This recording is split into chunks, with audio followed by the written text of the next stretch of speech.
Partizan Press have released a new pair of books for wargaming, the so-called Lace Wars, Face Another Foe. Volume 1 is a 64-page softback book that provides the core rules, and Volume 2 is a 68-page softback full of additional army lists.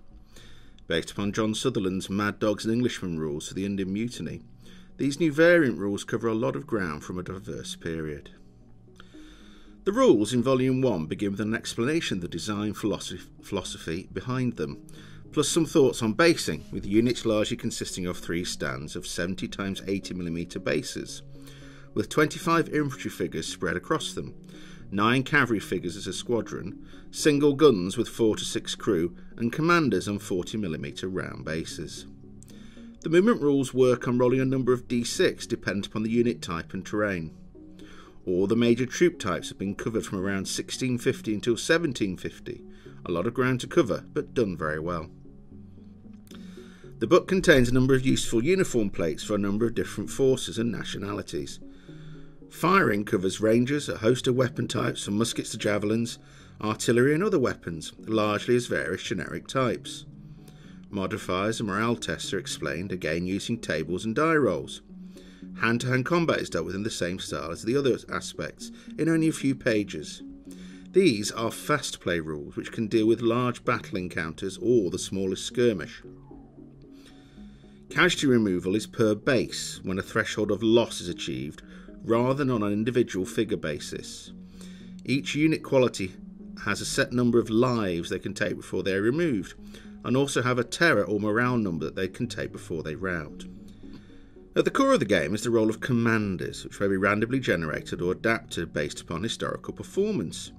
Each commander has a character which dictates their command range and how many special cards they are allocated for use during a game. Each commander has a unique card, which are shuffled together and then used to activate each commander, which then allows the commander to give orders to the units under their command. The most senior commander in each side has access to a number of special cards, which may be allocated to any of the units in their army. These cards are used against the enemy or as bonuses to one's own units. Terrain is clearly defined and explained. The remainder of the core rulebook consists of army lists for a number of wars during the period covered. Each army list is accompanied by some information on the war and a scenario based upon a key battle from that war.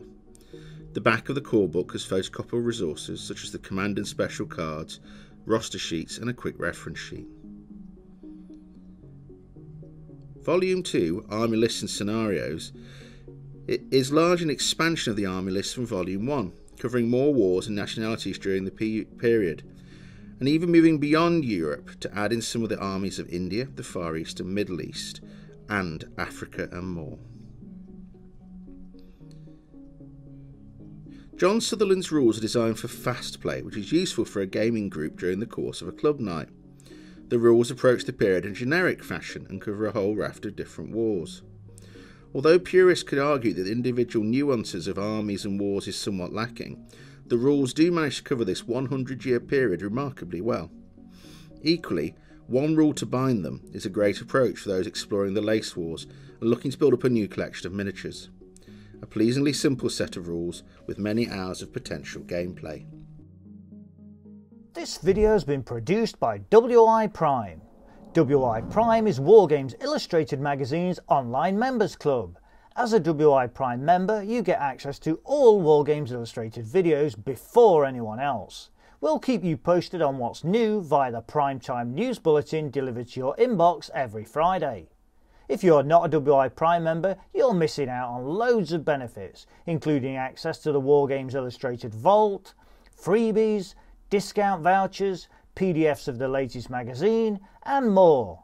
Find out more about WI Prime by following the link.